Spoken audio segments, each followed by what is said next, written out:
Hello guys, আসসালামু আলাইকুম। I hope সকালেই ভালো আছেন। আল্লাহর রহমতে আমিও অনেক ভালো আছি। তো গাইস, আজকের ভিডিওতে আমরা কথা বলবো ফেসবুকের 5টি টিপস অ্যান্ড ট্রিক্স সম্পর্কে, যা হয়তো আপনাদের জানা নেই, আবার অনেকেরই জানা থাকতে পারে। তো যারা জানেন তারা ভিডিওটি হাফ দেখেই স্কিপ করতে পারেন যদি জানা থাকেন, আর যদি না জানা থাকে তাহলে সম্পূর্ণ ভিডিওটি মনোযোগ সহকারে দেখবেন। অ্যান্ড আজকের এই পুরো ভিডিও জুড়ে আপনাদের সাথে থাকছি আমি রিফাত, অ্যান্ড আপনারা দেখতেছেন Rifat take YouTube channel. So guys, চলুন এবার বিস্তারিত জেনে নেওয়া যাক।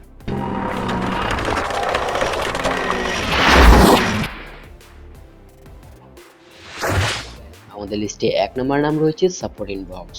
তো ধরেন আপনাদেরকে কেউ একজনের রিপোর্ট করলো, কিংবা আপনি কাউকে রিপোর্ট করলেন। তো এখন রিপোর্টটা কি সাকসেসফুলি হয়েছে কিনা তা আপনারা কিভাবে জানবেন? তো তার জন্য রয়েছে সাপোর্ট ইনবক্স। তো এটার জন্য আমরা ফেসবুকে চলে যাব। দেন আমাদের ইন্টারফেস হবে, কিছুক্ষণ লোড নেওয়ার পর আমাদের ইন্টারফেস হবে এইরকম। তারপর উপরে 3 লাইন একটা অপশন দেখতে পাচ্ছেন একদম কর্নারে। তো এই জন্য আমি ডট করে দিচ্ছি, এখানটায় একটা ক্লিক করবেন। দেন একদম সবার নিচে চলে যাবেন। তারপর এখানটা দেখতে পাচ্ছেন সাপোর্ট ইনবক্স নামে একটা অপশন আছে, দেন একটা ক্লিক করবেন। তারপর এখান থেকে দেখে নিতে পারবেন কেউ কি আপনাদেরকে রিপোর্ট করেছিল, কিংবা আপনি কাকে কাকে রিপোর্ট করেছিলেন, কিংবা এটিকে সাকসেসফুলি হয়েছে কিনা, বা কী কারণে আপনাকে রিপোর্ট করেছিল। আই হোপ এতটুকু পর্যন্ত আপনারা ক্লিয়ার।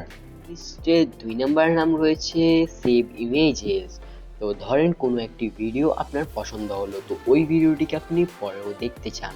তো এটার জন্য এখানটাতে ইউটিউবের মতো অপশন নাই যে একটা লাইক করলে কিংবা এটাকে যে কোনো জায়গায় ক্লিক করে দিলে সাথে সাথে আমরা পরে ওটাকে দেখতে পারবো। তো এখানটায় অপশন থাকে হলো গিয়ে সেভ অপশন। তো সেভ অপশনের জন্য আমরা যাব নিচে। দেন একটু নিচে যাওয়ার পরে কোনো একটা যদি পোস্ট আসে, তো ওইটাকে আমরা কীভাবে সেভ করব। তো ধরেন এই ভিডিওটিকে আমি সেভ করব, এর জন্য আমি একদম কর্নারে একটা এই যে 3 ডট আইকন দেখতে পাচ্ছেন, এটার উপর একটা ক্লিক করব। দেন আমার ইন্টারফেস হবে এইরকম। তারপর এখান থেকে একদম উপরে সেভ ভিডিও নামে একটা অপশন দেখতে পাচ্ছেন। তো সেম জিনিসটা আপনি যদি ইমেজটাকে সেভ করতে চান, কিংবা কোনো সং সেভ করতে চান, বা কোনো মুভি যাই সেভ করেন সবগুলোরই সেম। তো এখান থেকে জাস্ট সেভের উপর একটা ক্লিক করে দিবেন। দেন আপনারা এখান থেকে এই যে আপনাদের যে কালেকশনগুলো আছে ওইখান থেকে যে কোনো একটাকে সিলেক্ট করে দিবেন। তো প্রথমে হয়তো আপনাদের ফর লেটার নামে একটা অপশন থাকতে পারে, ওইটার উপর গিয়ে আপনারা সেভ করতে পারেন, বা চাইলে আপনারা নিউ একটা কালেকশন ক্রিয়েট করতে পারেন। তো এখানটা একটা নাম দিয়ে এখানটায় ক্রিয়েট করে নেবেন। আই হোপ এতটুকু পর্যন্ত ক্লিয়ার। দেন সেভ হওয়ার পর আমরা চলে যাব 3 ডট, এই যে 3 ডট লাইনে চলে যাব এখান থেকে। তারপর আমরা চলে আসবো এই যে একদম নিচে। তারপর সেভ অপশন নামে একটা অপশন আছে, এখানটা থেকে আমরা একটা ক্লিক করব। দেন এইখানটায় দেখতে পাবেন আমাদের যতগুলো সেভ হয়েছিল সবগুলো এখানটায় পেয়ে যাবেন। তো আপনারা দেখতে পাচ্ছেন আমরা যেটা সেভ করেছিলাম এখানটায় চলে এসেছে। তো এখানটায় চাইলে আপনারা আবার এটাকে আনসেভ করে নিতে পারেন। তো আনসেভের জন্য আবার পুনরায় আমরা এখানটায় 3 ডট মেনুতে ক্লিক করব।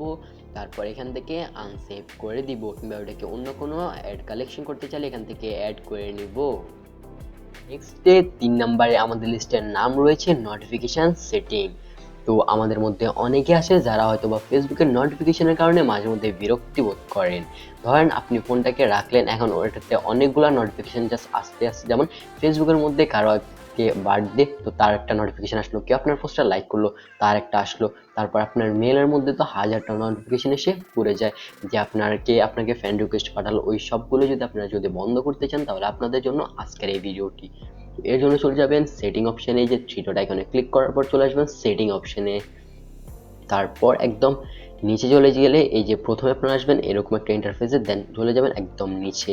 তো নিচে আসার পর এখানটায় নোটিফিকেশন সেটিং আছে, এখানটা একটা ক্লিক করবেন। দেন এইখান থেকে যেই আপনাদের জিনিসগুলো আপনাদের প্রয়োজন নেই ওইগুলোকে এখান থেকে আপনারা অফ করে দিতে পারেন। লাইক ফ্রেন্ড রিকোয়েস্ট, এই যে মেইলে ফ্রেন্ড রিকোয়েস্ট, এটাকে আপনারা অফ করে দিতে পারেন। তো এখান থেকে এই যে এগুলাকে, এই যে এখানটা এগুলো অন আছে, এগুলোকে জাস্ট আপনারা অফ করে দিবেন। আই হোপ এতটুকু পর্যন্ত আপনারা ক্লিয়ার। এই সবগুলোকে আপনারা সেম ভাবে এখান থেকে করে নেবেন, যেগুলো আপনাদের দরকার নেই। তো এখান থেকে এরকম করে ক্লিয়ার করে নিতে পারবেন। তো 4 নম্বরে আমাদের লিস্টের নাম রয়েছে মিডিয়া অ্যান্ড কন্ট্যাক্টস, যা আপনারা স্ক্রিনেই দেখতে পাচ্ছেন। তো এটা কিসের জন্য? এটা হলো ধরেন আপনাদের কাছে এমবি ইউজ করেন, আপনারা যারা এমবি ইউজার আছেন বা ডাটা ইউজার আছেন তাদের জন্য এটি সবচেয়ে বেস্ট হবে। তাহলে আমাদেরকে প্রথমে চলে যেতে হবে এই যে 3 ডট অপশনে, আগের মতো 3 ডট অপশনে আসার পর আমরা চলে যাব একদম লাস্টে, দেন চলে যাব সেটিং অপশনে। দেন চলে যাব একদম লাস্টে, সেটিং অপশন আসার পর কোনো অপশনে ক্লিক করব না, ডিরেক্ট চলে যাব একদম শেষে। তো শেষ আসার পর একটু উপরে আনার পর আমরা দেখে পাবো এখানটায় মিডিয়া অ্যান্ড কন্ট্যাক্টস। তো এখান থেকে আমরা এই যে auto play video, sound and photo quality, তো এখান থেকে আমরা প্রথমে ফটো কোয়ালিটিটাকে সিলেক্ট করব। দেন এখান থেকে আমরা ডাটা সেভার অপশনটাকে অন করে দিব। তো যারা এমবি ইউজার আছেন তাদের জন্য এটা বেস্ট হবে, তাতে আপনাদের ডাটাটা একটু সেভ হবে। অ্যান্ড ধরেন এখানটা এর কোয়ালিটি একটু যদিও হালকা একটু বাজে হবে, যদি একটু ঝাপসা হয়ে যায় তাও আপনাদের ডাটাটা একটু সেভ থাকবে। যাই হোক, এতটুকু পর্যন্ত ক্লিয়ার। তারপর রয়েছে অটো প্লে ভিডিও। তো এইখান থেকে আমরা চুজ করবো এটাকে। তো আমাদের মধ্যে অনেকে আছে যারা অনেক অল্প টাকায় ডাটা কিনেন। তো যারা অল্প টাকা এমবি কিনেন তারা যদি হুট করে যদি একটি ভিডিও অন হয়ে যেত তাহলে তাদের হয়তো প্রয়োজনীয় এমবিগুলো শেষ হয়ে যেতে পারে। তো এর জন্য আপনারা এটাকে আপনারা অফ করে রাখতে পারেন, অটো প্লে ভিডিও মোডটাকে। তো এখানটা জাস্ট আপনারা চুজ করে রাখতে পারেন অনলি ফর ওয়াইফাই, শুধু আপনারা ওয়াইফাই যখন ইউজ করবেন তখন আপনাদের ভিডিওগুলো এরকম অটো চলতে থাকবে, না হলে আপনাদেরগুলো সেভ থাকবে। বা নেভার অটো প্লে ভিডিও, যতক্ষণ পর্যন্ত আপনারা এটাকে অন করবেন ততক্ষণ পর্যন্ত এটা অন হবে না। যাই হোক, এতটুকু পর্যন্ত আপনারা ক্লিয়ার। অ্যান্ড যারা ওয়াইফাই ইউজার আছেন তাদের জন্য এগুলো কোনো দরকারই নেই, আপনারা এগুলোকে এমনিতে রাখতে পারেন নর্মালি। অ্যান্ড এখান থেকে এই যে আপনারা ভিডিওর হাই, মিডিয়াম, লো, তো আমি যেহেতু ওয়াইফাই ইউজার তো আমি এখানটা হাই রাখতে পারবো। অ্যান্ড আপনারা চাইলে লো কিংবা মিডিয়াম রাখতে পারেন, এতে করে ভিডিও একটু ঝাপসা হতে পারে। অ্যান্ড সাউন্ডগুলোকে আপনারা এখান থেকে অফ করে রাখতে পারেন বিকজ অফ দিস। ধরেন আপনারা কোনো এক জায়গায় বসে আছেন কিংবা আপনাদের সাথে কয়েকজন বসে আছে, অ্যান্ড ধরেন আপনারা যদি নীরব একটা স্থানে বসে থাকেন অ্যান্ড আপনার হুট করে যদি আপনার ভিডিওর যদি আওয়াজটা যদি জোরে হয়ে যায় তাহলে ওনাদের হয়তো বা ওনারা বিরক্তি বোধ করতে পারেন। এর জন্য আপনারা সাউন্ড অপশনটাকে অফ করে রাখতে পারেন, এতে করে আপনাদের ওই সিচুয়েশনটাতে আর পড়তে হবে না। যাই হোক, এতটুকু পর্যন্ত সবার ক্লিয়ার। অ্যান্ড আজকের ভিডিওটা আপনাদের কাছে কেমন লেগেছে নিশ্চয়ই কমেন্ট করে জানিয়ে দিন। লাস্ট 5 নম্বরে আমাদের লিস্টের নাম রয়েছে turn on notification on this post. তো ধরেন আপনাদের কাছে একটি পোস্ট, আপনারা একটি পোস্ট করলেন কিংবা একটি পোস্টকে আপনারা পোস্ট করলেন, তো তখন ওই পোস্টটার মধ্যে অনেকেই বাজে ধরনের কমেন্ট করতে পারে কিংবা কেউ কারো বিজনেস কমেন্ট করতে পারে। লাইক ধরেন এত টাকায় এত কিছু কিংবা এত টাকায় এত সাবস্ক্রাইবার, এরকম কিছু করতে পারে। তো এরা যারা ফেক তারা এখানটা থেকে কমেন্ট বক্সে সেরকম করে। তো তাদের কমেন্ট আপনার সাথে সাথে পাওয়ার জন্য আপনারা এখানটায় এই যে থ্রি ডট আইকন একটা ক্লিক করতে পারেন, উপরে থ্রি ডট আইকন।